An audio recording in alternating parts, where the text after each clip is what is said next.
Beberapa muatan instrumen tentang hak ekonomi di atas dianggap para buruh tidak melindungi posisi dan hak mereka. Beberapa aturan tersebut telah mengurangi dengan sedemikian rupa hak-hak ekonomi kaum buruh, salah satunya aturan tentang pekerjaan harian lepas. Tidak hanya melegitimasi hubungan pekerjaan harian lepas, tapi juga ada ketentuan jumlah bulan dan hari dalam sebulan untuk bekerja harian lepas. Tidak boleh melebihi 3 bulan berturut-turut dan 20 hari bekerja dalam setiap minggunya. Setiap bulannya, maaf. Ketentuan ini membuka terhadap praktik eksploitasi pengusaha terhadap kaum buruh pekerja harian lepas. Perusahaan bisa mempekerjakan buruh selama bertahun-tahun pada tempat dan jenis pekerjaan yang sama, tetapi tidak pernah selama 3 bulan berturut-turut. Akhirnya, buruh harian lepas yang telah bekerja bertahun-tahun itu tetap dalam status yang lama dan mendapatkan hak-hak yang lebih rendah dibandingkan dengan buruh tetap. 3. Hukum ketenagakerjaan era reformasi. Hukum perburuan era Orde Baru yang dirasakan diskriminatif oleh para buruh menimbulkan banyak gugatan. Menjelang kejatuhan Soeharto, para buruh terlihat memadati ruas jalan menggugat terhadap ketidakadilan yang menimpa mereka.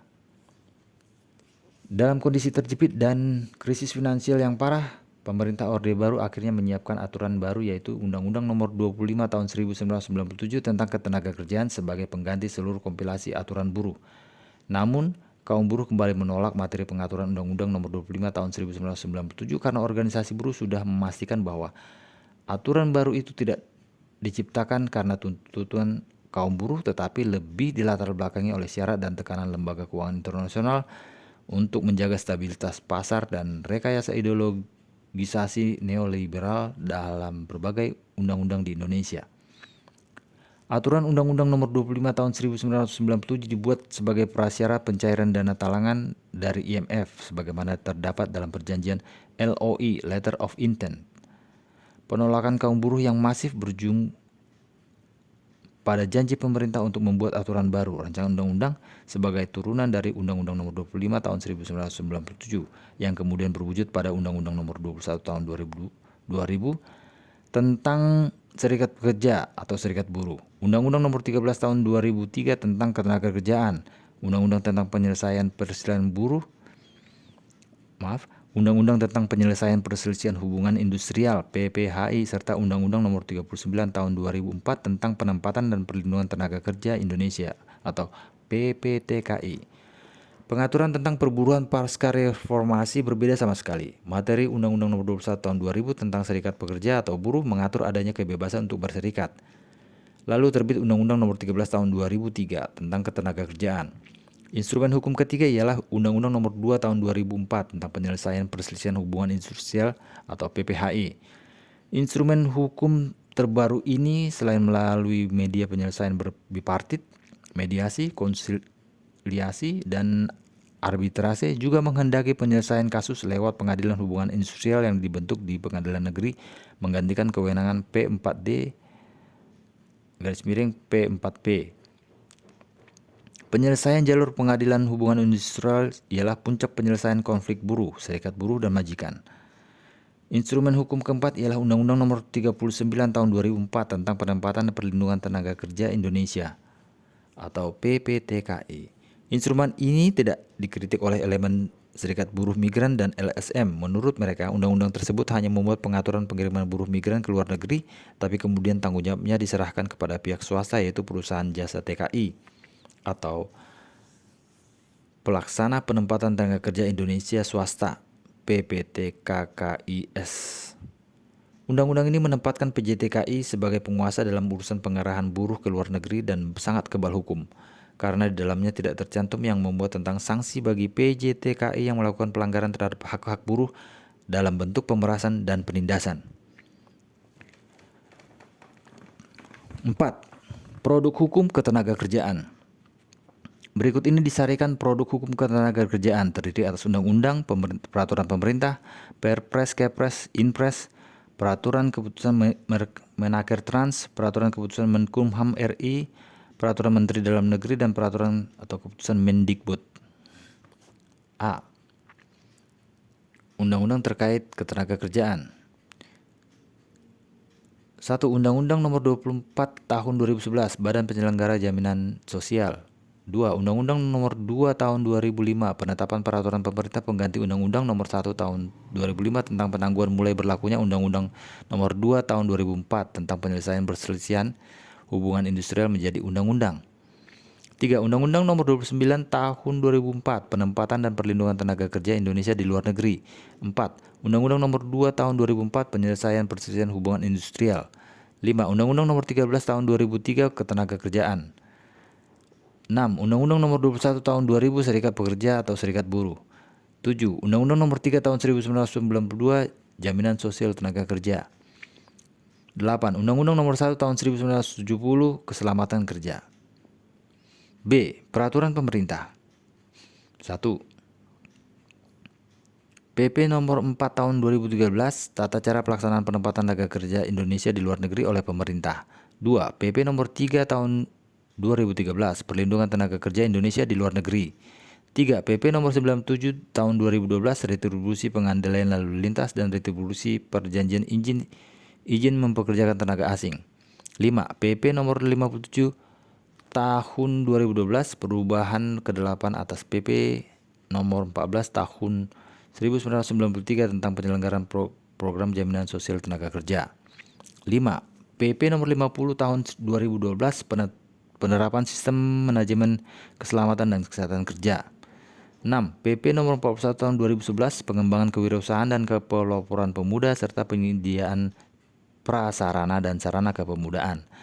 7. PP Nomor 8 Tahun 2010 Perubahan ke-7 atas PP Nomor 14 Tahun 1993 tentang penyelenggaraan program jaminan sosial tenaga kerja.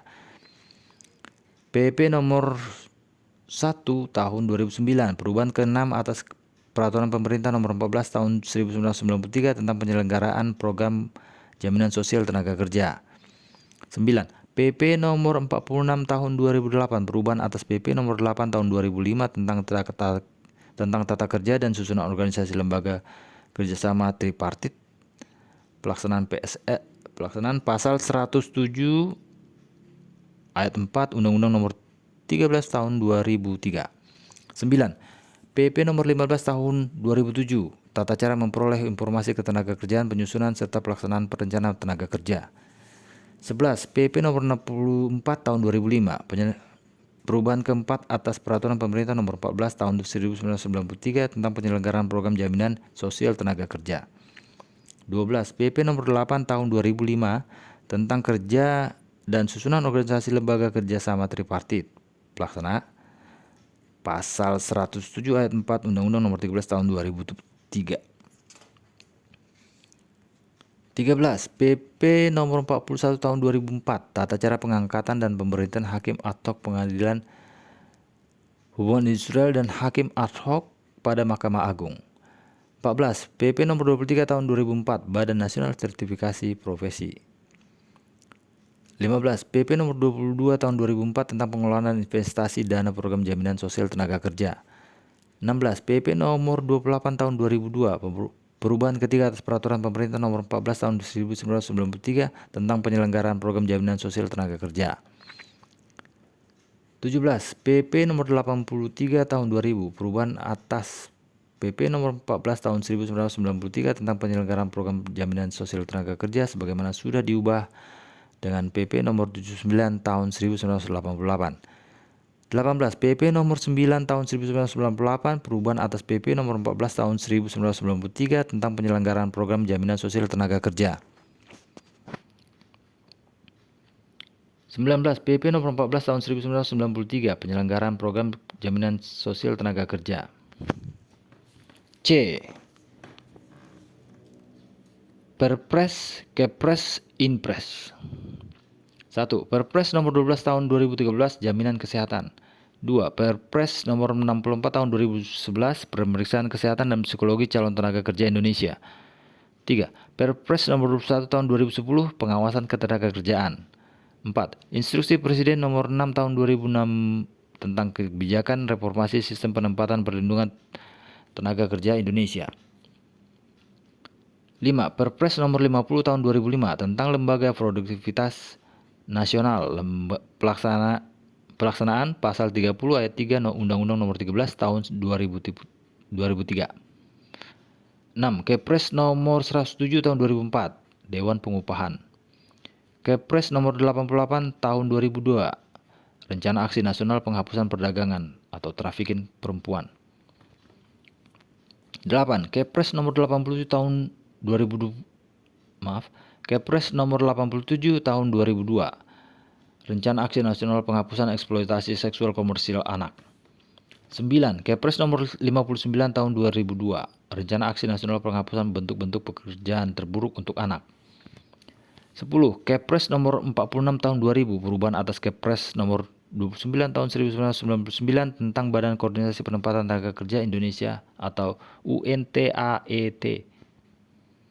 11. Kepres Nomor 29 Tahun 1999 Badan Koordinasi Penempatan Tenaga Kerja Indonesia. 12. Kepres Nomor 75 Tahun 1995 tentang Penggunaan Tenaga Kerja Warga Negara Asing Pendatang. 13. Kepres Nomor 51 Tahun 1989 Perubahan Kepres Nomor 28 Tahun 1988 tentang besarnya jaminan kecelakaan kerja dan jaminan kematian asuransi sosial tenaga kerja. D. Peraturan atau keputusan Menaker Trans. 1. Permenaker Trans Nomor 19 Tahun 2012 tentang syarat-syarat penyerahan sebagian pelaksanaan pekerjaan kepada perusahaan lain atau outsourcing. 2. Permenaker Trans Nomor 13 Tahun 2012 tentang komponen dan pelaksanaan tahap pencapaian kebutuhan hidup layak. 3. Permenaker Trans Nomor Per 07 Men 4 Romawi Tahun 2008 tentang penempatan tenaga kerja asing. Permenaker Trans 4. Permenaker Trans Nomor Per 02 Men 1 2005 tentang tata cara pendaftaran, pengujian, pemberian dan pencabutan sanksi bagi arbiter hubungan industrial. 5. Kemenaker Trans Nomor Kep 48 Men 4/2004 tentang tata cara pembuatan dan pengesahan peraturan perusahaan serta pembuatan dan pendaftaran perjanjian kerjasama. 6. Kemenaker Trans Nomor Kep 20/Men 3/2004 tata cara memperoleh izin pekerjaan tenaga kerja asing. 7. Kemenaker Trans Nomor KEP 228 Men 2003 tentang tata cara pengesahan rencana penggunaan tenaga kerja asing.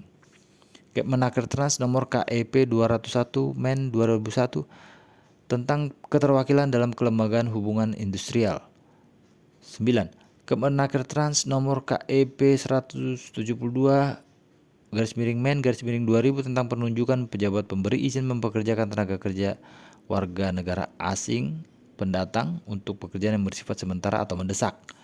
10. Kemenaker Trans Nomor KEP 15A/Men 1994 tentang petunjuk penyelesaian perselisihan hubungan industrial dan pemutusan hubungan kerja di tingkat perusahaan dan pemerantaraan. Peraturan Keputusan Menkumham RI hanya 1. Surat Edaran Dirjen Imigrasi Kemenkumham Nomor IMI IZ 01/10/1217 tanggal 7 Juni 2010 persyaratan dan visa dan izin tinggal terbatas bagi pelajar atau mahasiswa asing. F. Peraturan Menteri Dalam Negeri ada 1. Permendak Nomor 50 Tahun 2010 Perekonomian Pemantauan Tenaga Kerja Asing di Daerah. G. Peraturan atau keputusan Mendikbud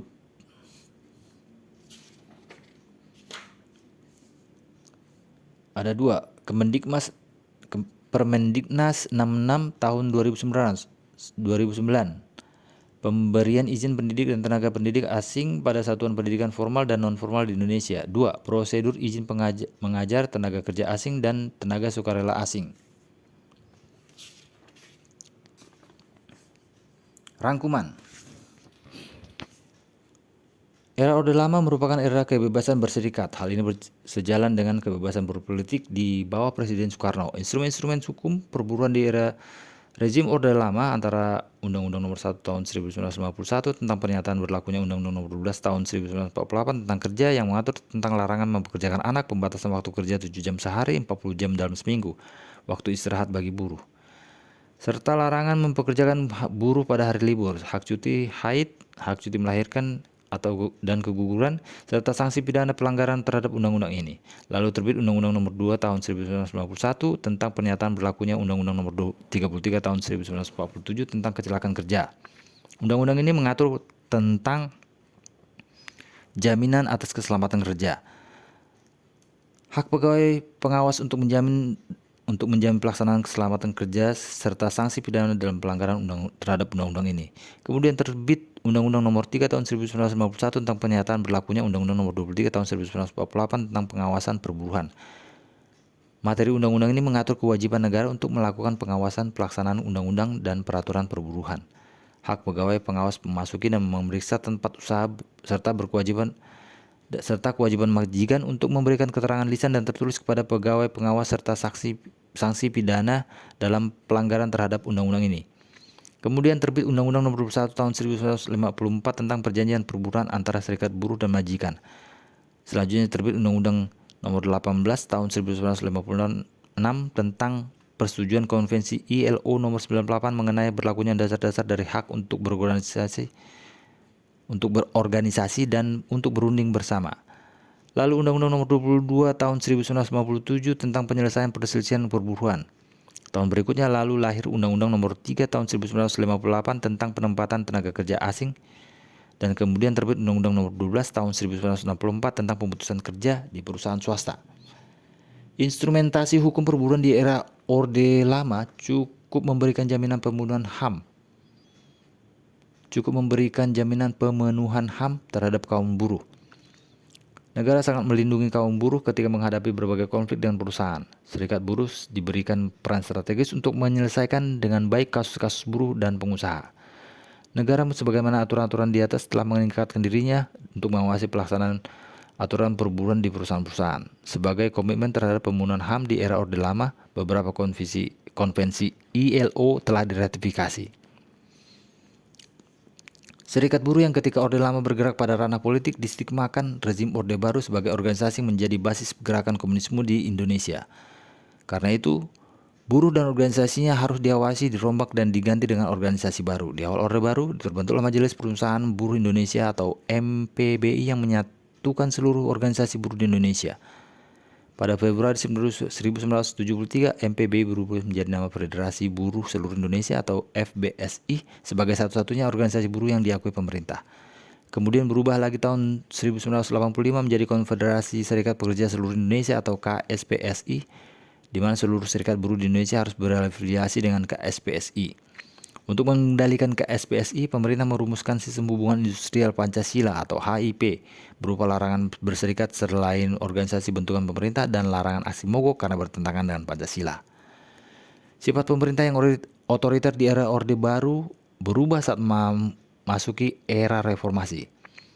Pekerja atau buruh mulai bebas berserikat dan dilindungi undang-undang. Pekerja atau buruh memiliki kebebasan untuk berekspresi.